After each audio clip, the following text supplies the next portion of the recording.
Muito obrigado por você ter acessado este vídeo.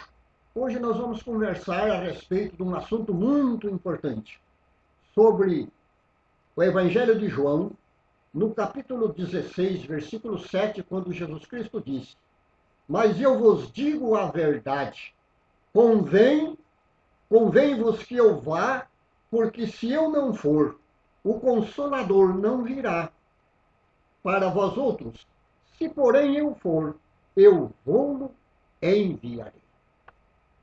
O Senhor Jesus estava vivendo um momento dramático na sua vida. Ele estava vislumbrando o momento em que seria entregue nas mãos dos pecadores e estes o crucificariam numa cruz. E ele teria que deixar fisicamente este mundo.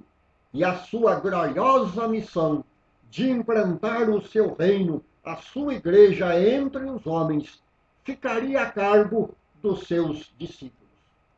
E Jesus sabia muito bem das terríveis lutas, dos problemas, das perseguições que eles teriam de enfrentar. Então ele lhes faz uma grande e confortadora revelação. Se encontra em João, capítulo 14, versículo 16. Disse Jesus: Eu rogarei ao Pai e ele vos dará outro consolador, a fim de que fique para sempre convosco o Espírito de verdade, que o mundo não pode receber, porque não o vê, nem o conhece, mas vós conheceis, porque ele habita convosco e estará em vós. Quando pelo crente é constatada a realidade desta divina promessa, não tem como não sentir a grande responsabilidade de vivermos uma vida santa, uma vida separada, uma vida santificada, compromissada, em consonância com o tremendo e santo habitante que em nós faz morada, o Deus Espírito Santo. Como é prazeroso, como é deleitoso saber que a permanência do Espírito Santo em nós, ela é definitiva, porque foi por uma obra de amor consumada por Cristo Jesus, o qual, depois de realizar a vontade do Pai, deixando-se morrer numa maldita cruz, voltou a ocupar seu lugar junto ao Pai na glória celestial. Mas ele prometeu: Mas eu vos digo a verdade, convém que eu vá, porque se eu não for, o Consolador não virá para vós outros. Porém, se eu for, eu vou-lo enviarei.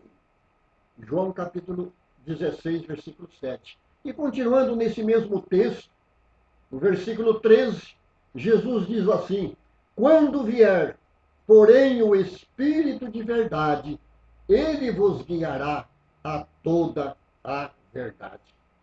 O Espírito Santo não só nos conduz a nossa vida, como está dirigindo as nossas vidas em todas as nossas ações, como também ele trabalha, ele intercede junto ao trono da graça do Pai, como diz o apóstolo Paulo em, em, é, em Romanos capítulo 8, versículo 26.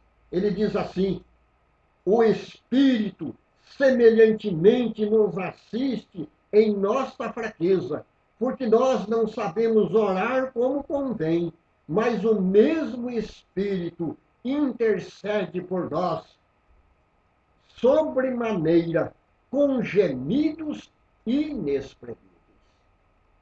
Ah, que gloriosa segurança temos nós no agir do Espírito Santo que faz morada em nós. Ele misericordiosamente reformula as nossas orações, os nossos pedidos, de forma que chegue só ao trono da graça do Pai aquilo que possa se traduzir em bênção para as nossas vidas. Portanto, quando nós afirmamos que o Espírito Santo de Deus afasta de nós, quando nós cometemos um deslize, uma falta, um pecado, estamos admitindo que a sua permanência em nós, ela é circunstancial, ela é oscilante, ela é condicional. Isso não é verdade. O Senhor Jesus nos garantiu que a sua permanência em nós é definitiva, é para sempre. No entanto, em nossa caminhada da fé, podemos até perder aquele fervor, aquele entusiasmo que marca, por exemplo, os primeiros estágios da presença do Espírito Santo em nós, como aconteceu na igreja de Éfeso, por exemplo. Eles perderam o primeiro amor. Apocalipse capítulo 2, versículo 4. Entretanto, notamos que nenhuma mudança exterior, visível, aconteceu naquela igreja.